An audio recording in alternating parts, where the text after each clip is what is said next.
এত কিছু করার পরও ওই ইমামকে তাড়ানো গেল না। আমি এটা কোনোভাবেই মেনে নিতে পারছি না।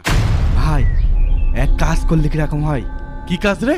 চলেন না আমরা সবাই মিলে ওই ইমামের ঘাড় ধরে এই গ্রামে বের করে দিই।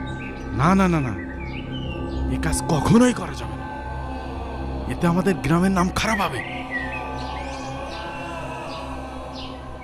অন্য ব্যবস্থা করতে হবে। সম্মানিত গ্রামবাসী, আমি আপনাদের মসজিদের ইমাম সাহেব বলছি।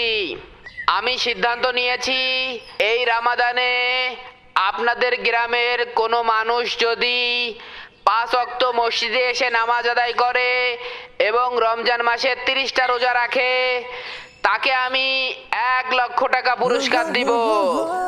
1 লক্ষ টাকা পুরস্কার। শুনছেন? 1 লক্ষ টাকা এক মাস নাকি নামাজ রোজা করলি নামাজ পড়লে 1 লাখ টাকা পুরস্কার দেবে। 1 লক্ষ টাকা পুরস্কার জিতে নিন পবিত্র মাহে রমজানে।